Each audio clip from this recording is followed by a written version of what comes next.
इसे आगे कौड़ीराम तक जोड़ने का कार्य हो, ये बेहतरीन कनेक्टिविटी पूरे देवरिया जनपद की पूरब पश्चिमी नहीं, उत्तर दक्षिण की भी कनेक्टिविटी को, रोड कनेक्टिविटी को इतनी बेहतरीन करेगी कि विकास अपने आप ही आपके द्वार तक आता हुआ दिखाई देगा। बहनों और भाइयों, हमें इस बात को ध्यान में रखना होगा, जितनी अच्छी कनेक्टिविटी होगी, जितना अच्छा इंफ्रास्ट्रक्चर होगा, विकास उतनी ही तेज गति के साथ आगे बढ़ेगा। विकास के लिए जो आधारभूत संरचना चाहिए, अच्छी रोड हो, रेल की बेहतरीन व्यवस्था हो, वहां पे स्किल मैन पावर हो और लैंड बैंक हो, जल संसाधन हो, तो दुनिया की ताकत बनने में देर नहीं लगती है। और यही तो उत्तर प्रदेश के अंदर खूबी है, हमारे पास ये सब कुछ मौजूद है। युवा शक्ति, देश ही नहीं दुनिया के अंदर सबसे युवा ताकत किसी के पास है तो हम गौरव के साथ कहते हैं हमारे उत्तर प्रदेश के पास है। हमारी ये युवा शक्ति प्रतिभावान है, ऊर्जावान है, इसके बल पर हम लोग बड़ी बड़ी चट्टानों को पलटने की ताकत रखते हैं और उत्तर प्रदेश के लिए मैदान तैयार करते हैं, उसके विकास के कार्यक्रमों को आगे बढ़ाने का कार्य करते हैं। आज उस युवा की स्किलिंग के लिए हम कार्य कर रहे हैं, उस युवा को रोजगार देने का कार्य कर रहे हैं। 9 लाख नौजवानों को हमने नौकरी दी है। परंपरागत उद्यम को पुनर्जीवित करते हुए 3 करोड़ लोगों को नौकरी और रोजगार की सुविधा वहां उपलब्ध करवाई है और सुरक्षा का बेहतरीन माहौल पैदा करते हुए जीरो टॉलरेंस। याद करिए, जब सरकार बनी थी तब भी मैंने कहा था जीरो टॉलरेंस की नीति से सरकार कार्य करेगी। जीरो टॉलरेंस की नीति अपराध और अपराधियों के प्रति, माफिया और माफिया प्रवृत्ति के प्रति, जन आस्था के साथ जो खिलवाड़ करेगा, जीरो टॉलरेंस की नीति के साथ कार्य करेंगे। और बहनों और भाइयों, ये प्रदेश जिसको समाजवादी पार्टी और कांग्रेस ने माफिया ग्रस्त बना दिया था, दंगा ग्रस्त कर दिया था, मुझे याद है 2016 में यहीं मदनपुर थाने में कैसे असले लूट ले गए थे, पूरे थाने को आग लगा लिया था। और आज मुहर्रम है, कहीं किसी का आता पता नहीं है, कोई अस्त्र शस्त्र का प्रदर्शन नहीं कर सकता है, कोई सड़कों पे गुंडागिर्दी नहीं कर सकता है, उत्सवपूर्ण माहौल में कोई उपद्रव नहीं कर सकता है, और अगर करेगा तो 7 पीढ़ियों तक फिर भुगतेगा भी। ये सुरक्षा का वातावरण, एक विश्वास का वातावरण बनाया। परिणाम है निवेश आ रहे हैं, देवरिया में भी निवेश आ रहा है, गोरखपुर में निवेश आ रहे हैं, कुशीनगर में निवेश आ रहे हैं, उद्यम लग रहे हैं, हमारे नौजवानों को नौकरी लग रही है, रोजगार मिल रहा है। जो नौजवान पहले प्लान करता था नौकरी के लिए, कोलकाता जाता था, मुंबई जाता था, सूरत जाता था, वापस आकर के अपनी प्रतिभा और अपनी ऊर्जा का लाभ अपने क्षेत्र को दे रहा है और खुशहाल होकर के अब यहां पे विकास की प्रक्रिया के साथ जुड़ रहा है। बहनों और भाइयों, 65 लाख नौजवानों को यूपी के अंदर निवेश की प्रक्रिया के साथ जोड़ने का काम एक डबल इंजन सरकार ने किया है। यही तो उपलब्धि है और यही विकास मोदी जी के विकसित भारत की संकल्पना को साकार करेगा। यही स्पीड अन्नदाता किसान तेजी के साथ खुशहाली की ओर आगे बढ़ा है। तेजी के साथ शाही जी के नेतृत्व में कृषि शिक्षा तेज गति पकड़ी है। किसान की विकास दर उसने एग्रीकल्चरल प्रोडक्शन को 8% से बढ़ा के 18% किया है। उत्तर प्रदेश जहां पहले पिछड़ा था, आज बहुत सारे ऐसे खाद्यान्न हैं जहां पर उत्तर प्रदेश अब देश को लीड कर रहा है। सबसे नंबर 1 पर यूपी है, अब यूपी नंबर 1 पर। और शाही जी कृषि मंत्री हैं तो कामेश्वर सिंह जी किसान मोर्चा के प्रदेश अध्यक्ष थे। अब कल से वह भारतीय जनता पार्टी के प्रदेश के उपाध्यक्ष हो गए हैं। मैं इस अवसर पर उनको बधाई देता हूं।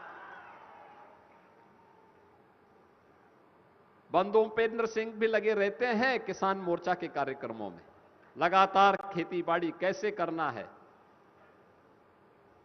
और बहनों और भाइयों, जब आम जन जागरूक होता है तो फिर विकास आने से कोई रोक नहीं सकता, कोई रोक नहीं सकता है। याद करिए, जन आस्था को सम्मान प्राप्त हो, जन आस्था के साथ खिलवाड़ न हो। मैंने कहा भी था, मैं 19 जून को अयोध्या के दौरे पे था। मैंने तब भी कहा था, अयोध्या हम सबकी आस्था की प्रतीक है, भारत के सनातन धर्म की आस्था की प्रतीक है। अयोध्या पर आक्षेप मत करो। प्रभु श्री राम की मर्यादा का पालन करना सीखो। और अयोध्या के बारे में जो कदपे समाचार मिल रहे थे, हमने कहा था एसआईटी गठित की गई है। एसआईटी की रिपोर्ट आने के साथ ही हमारी कार्रवाई भी प्रारंभ हो जाएगी। और आपने देखा होगा, एसआईटी की रिपोर्ट आई, तुरंत कार्रवाई प्रारंभ हो गई। और मैं आश्वस्त करता हूं, जो मैंने कहा था, दूध का दूध और पानी का पानी हम करके रहेंगे। जन आस्था के साथ खिलवाड़ स्वीकार्य नहीं। सनातन आस्था के साथ जो भी खिलवाड़ करेगा उसका भुक्तभोगी होगा। किसी को छूट नहीं दी जा सकती। लेकिन बहनों और भाइयों, मैं आप सबको इस बारे में भी कहना चाहूंगा, पूरे प्रदेशवासियों से मैं कहना चाहूंगा, सभी राम भक्तों से मैं अपील करना चाहूंगा, ये जो लोग आज आक्षेप कर रहे हैं, उठाने का कुत्सित प्रयास कर रहे हैं, इनकी मंशा अच्छी नहीं है। ये वे लोग हैं जो भगवान राम को नकार चुके थे, भगवान राम के अस्तित्व पर प्रश्न खड़ा कर चुके थे। एक पक्ष उसमें है जो कहता था कि राम हुए ही नहीं, एक पक्ष कहता था राम हुए ही नहीं। यानी अयोध्या को भी ये नकारना चाहते थे। लगातार न्यायालय में मुकदमा लड़ते रहे, वकीलों की फौज खड़ी करते रहे राम जन्मभूमि आंदोलन के खिलाफ, राम मंदिर निर्माण के खिलाफ। और दूसरा पक्ष वह है जो जय श्री राम पर लाठी और गोली चलाते थे।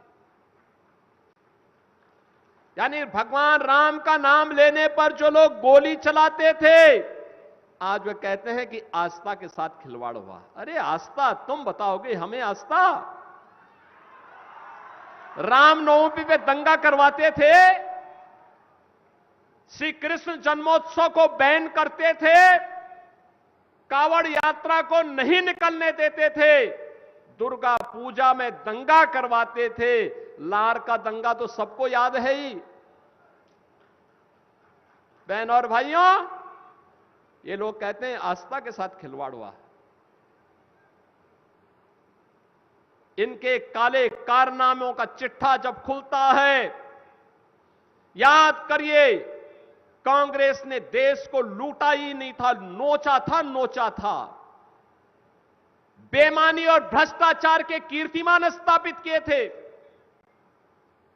बेईमानी और भ्रष्टाचार के जो कीर्तिमान स्थापित किए थे, वे आज अयोध्या पे आक्षेप लगा रहे हैं। बहनों और भाइयों, ये स्वीकार्य नहीं। सरकार की जो मंशा है, सरकार ने पहले दिन कहा कि दूध का दूध और पानी का पानी सबके सामने आएगा, लेकिन मैं फिर से अपील करूंगा, राम भक्तों की अग्नि परीक्षा मत लो। राम भक्तों के साथ, उनकी आस्था के साथ खिलवाड़ करना बंद करो। अगर तथ्य नहीं है, पुष्ट प्रमाण नहीं है, तो आरोप प्रत्यारोप बंद करो, और प्रमाण है तो एसआईटी को सबूत सहित प्रमाण प्रस्तुत करो।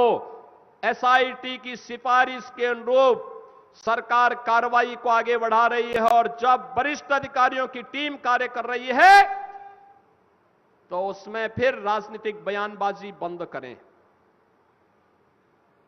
समाजवादी पार्टी की सरकार को कौन नहीं जानता है? जब इनकी सरकारें थी, क्या करते थे लोग?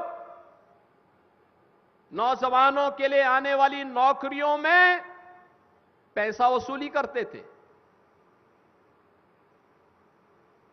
पूरा खानदान निकल पड़ता था वसूली में। नौजवान को नौकरी नहीं मिल पाती थी। आज तो आपने देखा होगा आरक्षी भर्ती में हमारे देवरिया के भी भारी संख्या में सैकड़ों नौजवान देवरिया के भी भर्ती हुए। जब नियुक्ति पत्र में बांटता हूं, पूछता हूं कहां से, वो कहता है रुद्रपुर से, वो कहता है बरहज से, वो कहता है देवरिया से, वो कहता है गौरी बाजार से, वो कहता है पत्थर देवा या रामपुर कारखाना, सलेमपुर। हमें लगता है देखो, अगर ये डबल इंजन की बीजेपी की सरकार नहीं होती तो ये नौजवान नौकरी से, सरकारी नौकरी से वंचित हो गए होते। ये नौकरी आपका अधिकार है, और आपने अधिकार इसलिए प्राप्त किया क्योंकि आपने वोट सही जगह डाला है, आपके परिवार के लोगों ने सही जगह वोट डाला है, इसलिए ये नौकरी भी आपको प्राप्त हो पा रही है। नहीं तो समाजवादी पार्टी की सरकार होती तो क्या आपको नौकरी मिल पाती? नहीं, चाचा भतीजे की जोड़ी वसूली करके सबकी नौकरी को पूरी तरह रौंद चुकी होती, नीलाम कर चुकी होती, पैसा भी निकल गए होते, नौकरी भी नहीं मिलती। जो व्यक्ति योग्य नहीं था उसी को आयोग का अध्यक्ष बना दिया था। ये तो इनके काले कारनामे थे, और यही इन्होंने जिंदगी भर किया। ये पूर्वांचल एक्सप्रेसवे जो आज पूर्वी उत्तर प्रदेश की दूरी को बहुत कम कर रहा है, बहुत कम कर रहा है। कल मैं देख रहा था, कल मैं संत कबीर नगर और खजनी विधानसभा के बीच, धनकटा और खजनी विधानसभा के बीच ऐसे ही एक कार्यक्रम में गया था, और वहां पर मैं देख रहा था पूर्वांचल एक्सप्रेसवे की कनेक्टिविटी ने लोगों के जीवन में कैसे परिवर्तन किया है। बहनों और भाइयों, ये पूर्वांचल एक्सप्रेसवे समाजवादी पार्टी ने इसका टेंडर कर दिया था 2016 में। ध्यान से सुनिए, टेंडर किया था इन्होंने 110 मीटर चौड़ा, 340 किलोमीटर लंबा। इसकी लागत इन्होंने तय की थी 15,800 करोड़ रुपए में। 15,000 करोड़ रुपए से ऊपर की लागत इनके समय में आ रही थी। जब सरकार आई, बीजेपी की सरकार आई, मैंने 4-5 महीने के बाद जब मैं समीक्षा कर रहा था, मैंने पूछा भी क्या प्रगति है पूर्वांचल एक्सप्रेसवे की। मुझे बताया गया कि जीरो। मैंने कहा जीरो क्यों? कहा साहब जमीन ही नहीं है। मैंने कहा जमीन नहीं तो टेंडर कैसे हो गया? फिर मैंने पूछा, ये बताओ कि जमीन के लिए क्या कर रहे हो? कोई भी हरकत नहीं। हमने कैंसिल किया। मैंने कहा पहले जमीन लो। जमीन लेने के साथ पहले अलॉटमेंट तय फिर से बनाया गया, ठीक 341 किलोमीटर लंबा। लोगों ने कहा कितना चौड़ा होना चाहिए? मैंने कहा पहले 110 मीटर था, अब